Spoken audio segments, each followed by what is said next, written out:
Hello दोस्तों, आपका मेरे चैनल मिस क्रिएशन पर स्वागत है। यहाँ हम देखते हैं एक पागल डॉक्टर एक रूम में लोगों के खून में रंगा हुआ है। उसका नाम जीसू होता है। वो भागते हुए एक लड़की के पास जाता है जो बेड पर होती है। वो लड़की इस डॉक्टर की बेटी होती है। उस लड़की का नाम सोयांग होता है। उसको एक बीमारी होती है, इसलिए जीसू उसको ठीक करने का इलाज ढूंढता है। वो उसको इंजेक्शन लगाने की कोशिश करता है, लेकिन वहाँ दौड़ तोड़ कर कुछ एजेंट्स आते हैं। वो उसको रोकना चाहते हैं। जीसू के एक्सपेरिमेंट की वजह से 100 लोगों की जान चले जाती है, लेकिन वो अपनी बेटी को बचाना चाहता है और वो उसको इंजेक्शन लगाता है, लेकिन एजेंट्स उसको शूट करते हैं और उसका सारा सामान जब्त करते हैं। फिर वहाँ अर्थक्वेक आ जाता है, जिससे सारी बिल्डिंग्स गिरने लगती हैं। कुछ महीनों बाद देखते हैं वहाँ हर जगह तबाही होती है। एक लड़का जिसका नाम जीवान होता है, वो वहाँ एक मगरमच्छ को देखता है। जीवन उसको अपनी तीर से मार गिराता है, लेकिन वो मगरमच्छ जिंदा होता है और वो जीवन पर हमला करता है। वहाँ नामसाम नाम का आदमी आकर उसको बचा लेता है और उस मगरमच्छ को अपनी तलवार से मार देता है। नामसान और जीवान दोनों साथी होते हैं। वो उस मगरमच्छ का गोश्त बिस्ट्रो नाम के एक शहर में बेचते हैं। वहाँ लोग अर्थक्वेक से बचने के बाद मुश्किल से गुजारा करते हैं। उनको पीने के लिए साफ पानी भी नहीं मिलता। जीवन और नामसान दोनों वहाँ के लोगों को कुछ सामान के बदले में गोश्त देते हैं। वहाँ एक महिला आती है। वो अपने ब्रांडेड वॉच और ज्वेलरी देती है, लेकिन अब उनका कोई फ़ायदा नहीं, इसलिए वो उनको एक पतला सा सांप देते हैं। वहाँ हान सोना नाम की लड़की आती है। वो अपने दादी के साथ रहा करती है। नाम सोना वहाँ एक ऐसी लड़की है जो 18 साल की है। वहाँ कुछ लुटेरे आते हैं। वो लोगों को पकड़कर अपने काम करवाना चाहते हैं। वहाँ उनको हान सोना दिखाई देती है। वो उसको ले जाना चाहते हैं, लेकिन जीवान उनको रोकता है। सब जीवान को पिटाई करती है। उसको बचाने के लिए नामसान आगे आता है और उनको एक एक करके फोड़ देता है और वो अपना नाम बताता है, जिससे वो डर जाते हैं। वो लोग एक अपार्टमेंट के बारे में बताते हैं और बताते हैं कि वहाँ पीने के लिए साफ पानी भी मौजूद है। दूसरे दिन हान सुना के घर कुछ लोग आते हैं। वो हान सुना को अपने साथ ले जाना चाहते हैं और वो उसको पढ़ाना चाहते हैं और वहाँ उनको रहने के लिए अच्छी फैसिलिटीज़ भी होगी। हान सुना अपनी दादी के लिए मान जाती है। वो लोग रात में निकलते हैं। रास्ते में उनको भी और भी कई लोग मिलते हैं। वहाँ जोई नाम की लड़की होती है। उसकी उम्र भी हान सुना की तरह होती है और वो भी उसके बस्ती में अकेली लड़की होती है। सोना की दादी थक जाती है। वहाँ और भी उम्र वाले लोग होते हैं, इसलिए सोल्जर्स उनको दूसरे रास्ते से ले जाने की बात करते हैं। बताते हैं कि वो उन्हें दूसरे रास्ते से कैंप ले जाएंगे। हान सोना और सब आगे बढ़ते हैं। दूसरे दोनों उम्र वाले को दूसरी रास्ते से ले जाते हैं। वहाँ पर इत्तेफाक से जीवन और नामसान आते हैं। वो देखते हैं कि वो लोग एक बूढ़े आदमी को हान सोना की दादी को मार देते हैं। जीवन और नामसान उनसे लड़ते हैं और उन पर हमला करते हैं, लेकिन वो सोल्जर्स नहीं मरते। उनको कोई दर्द नहीं होता। उनके गले पर अजीब सी चीज़ दिखाई देती है। जीवन एक आदमी को उल्टा लटका देता है, लेकिन वो अपना पैर काट देता है और जीवन पर हमला करने आता है। वहाँ एक लड़की आकर उसको बचा लेती है और बताती है कि उनको गले पर वार करना होगा, तभी वो मरेंगे। नामसान वैसे ही करता है और उन दोनों सोल्जर्स को मार देते हैं। दादी को दफनाने के बाद जीवन और नामसान यूनहो से उन सोल्जर्स के बारे में पूछते हैं और उस अपार्टमेंट का क्या चक्कर है, ये भी उनको जानना है।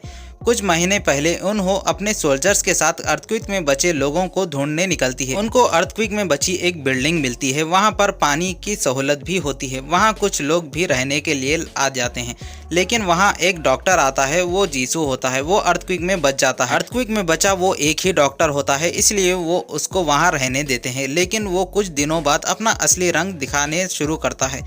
वो वहाँ के पेरेंट्स से उनके बच्चों को मिलने नहीं देता था।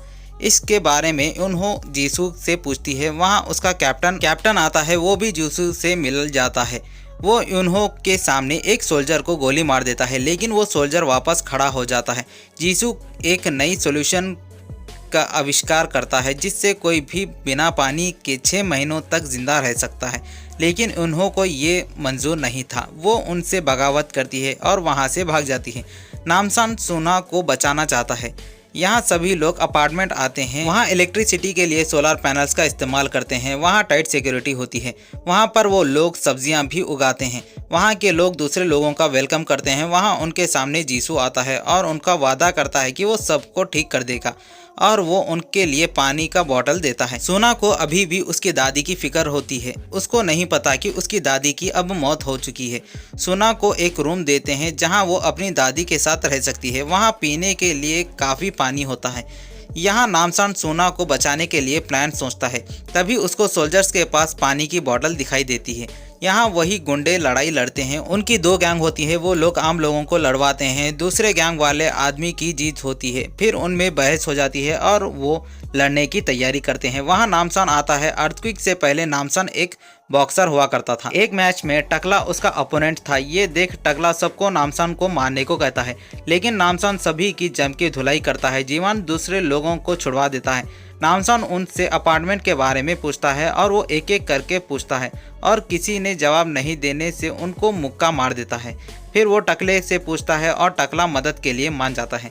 यहाँ अपार्टमेंट में सोना और जोई 8th फ्लोर पर भेजते हैं, वो वहीं पर रहेंगे और जीसू बाकी बच्चों को उनके पेरेंट्स से दूर रखता है और पेरेंट्स को पानी साफ करने के काम पर लगा देता है। वहाँ और भी कई सारे लोग होते हैं जो पानी को साफ करते हैं।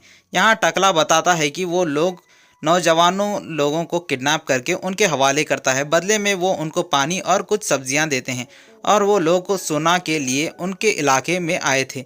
सोल्जर्स उनको डिलीवरी डेट्स देते हैं, वो खाली वहां नहीं जा सकते। टकला उनकी मदद करने के लिए मान जाता है। यहाँ कैप्टन जिंदा चूहों को खाने लगता है। वहाँ टीचर जीसू को बताती है कि अब उनके पास 18 से 19 साल के 20 बच्चे हैं। उनके एक्सपेरिमेंट के लिए जीसू चूहों को इंजेक्शन लगाता है। टीचर सोना जोयों को उनकी क्लास में ले जाती है। वहाँ कई सारे बच्चे होते हैं, लेकिन वो बच्चे एक्टिव नहीं होते और ना ही वो बात करते हैं। टीचर सब को पानी का बोतल और नाश्ता देती है। सब पानी पीते हैं, लेकिन सोना पानी नहीं पीती। क्लास में जीसू आता है। जोई जीसू की रिसर्च में उसका साथ देना चाहती है, लेकिन वो रिसर्च के बारे में कुछ नहीं जानती।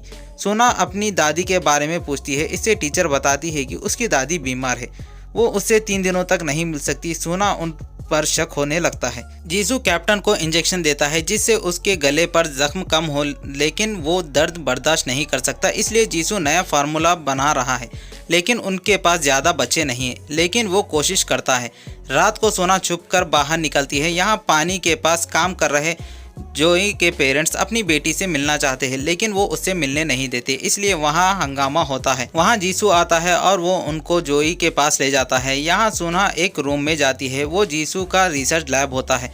वहाँ जोई को बेड पर होती है, उसके गले पर एक पाइप होता है, उसके अंदर से कोई चीज़ जोई के शरीर से निकलती है। वो होश में नहीं होती। वहाँ जीसू आता है। जोई को ऐसे हालत में देख उसके पेरेंट्स दुख होते हैं। जीसू बताता है कि वो दुनिया के लिए एक बड़ा काम कर रही है। जीसू उनको अपनी बेटी सोयोंग को दिखाता है। सोयोंग को पूरा शरीर नहीं होता, उसको एक आर्टिफिशियल ऑक्सीजन टैंक में रखा जाता है। जोई के पेरेंट्स उसको जगाना चाहते हैं, लेकिन जीसू ऐसा करने से मना करता है, लेकिन एक्सपेरिमेंट फेल हो जाता है। जोई की तबीयत बिगड़ने लगती है और उसकी मौत हो जाती है। जीसू अपना एक्सपेरिमेंट फेल होने से वो जोई के पिता को मार देता है बेरहमी से, और कैप्टन उसकी माँ को। सोना ये सब देख लेती है, लेकिन जीसू की नज़र सोना पर गिर जाती है और वो सोना को पकड़ लेता है। दूसरे दिन जीसू सोना पर वही सारे मशीन्स लगाता है जो जोई पर लगाया था। वो क्लास के हर बच्चों पर एक्सपेरिमेंट करता था।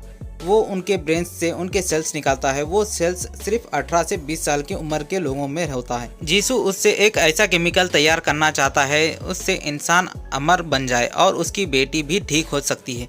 जीसू अपना एक्सपेरिमेंट शुरू करता है और सोना के ब्रेन से उसके सेल्स निकालता है। यहाँ नामसान टकले के साथ अपार्टमेंट आता है। ट्रक में उसके साथी होते हैं, लेकिन सोल्जर्स को उन पर शक होता है, इसलिए मौके का फ़ायदा उठाकर नामसान ट्रक को सोल्जर्स पर चढ़ा देता है और उन पर हमला करता है। ट्रक को अपार्टमेंट में घुसा देता है। टकले के पैर बंधे हुए होते हैं, उसकी फटी पड़ी होती है। नामसान सभी सोल्जर्स को उड़ाना शुरू करता है। वहाँ के लोग डरने लगते हैं। टीचर नामसान के बारे में जीसू को बताती है और जीसू कैप्टन को उनको रोकने को कहता है। कैप्टन प्लान बनाता है। वो लोग एक अंडरग्राउंड सेल में जाते हैं। वहाँ सोल्जर ज़ॉम्बीज़ की तरह बन जाते हैं। ये देख उन्हों सदमे में चली जाती है। ये सब जीसू के एक्सपेरिमेंट का नतीजा होता है, लेकिन नामसान और जीवन दोनों उनसे लड़ते हैं। इन्हों जीवन की जान बचा लेती है और वो सभी सोल्जर्स को मार देते हैं। फिर वो सब अलग अलग होकर सोना को ढूंढते हैं। नामसान सोना को ढूंढते हुए बच्चों के पेरेंट्स के पास जाता है। वहाँ उनको पता चलता है कि सोना 8th फ्लोर पर है और वो सभी पेरेंट्स को अपने बच्चों को ले जाने को कहता है। यहाँ इन्हों की कैप्टन से लड़ाई होती है। इन्हों कैप्टन को अच्छी टक्कर देती है, लेकिन कैप्टन की हीलिंग की वजह से वो इन्हों पर भारी पड़ता है। वहाँ नामसान आता है और वो कैप्टन से लड़ता है। नामसान कैप्टन नहीं मरेगा, इसलिए वो खिड़की की कांच से कैप्टन की मुंडी अलग कर देता है। जीसू सोना के सेल से एक सॉल्यूशन बनाता है और उसको अपने अंदर इंजेक्ट करता है, लेकिन उस पर उसका उल्टा रिएक्शन होता है। क्योंकि सोना ने जीसू का दिया पानी नहीं पिया था, इसलिए जीसू पर सेल्स का उल्टा रिएक्शन होता है। जीसू सोयोंग को सूटकेस में डाल देता है। वहाँ टीचर को वहीं छोड़ देता है। वहाँ बॉम्ब फेंककर भाग जाता है, लेकिन वहाँ नामसान आकर उनको बचा लेता है। सारे बच्चे बाहर आ जाते हैं, उनको कुछ होश नहीं होता। जीसू सोयोंग को सूटकेस के साथ भागने लगता है। सभी पेरेंट्स उस पर हमला करते हैं, लेकिन जीसू रिएक्शन की वजह से वो मॉन्स्टर की तरह बदलने लगता है। वो पागलों की तरह सभी पर गोलियां बरसाता है। कुछ लोग मर जाते हैं, लेकिन वो देखता है कि सूटकेस से पानी निकलता है।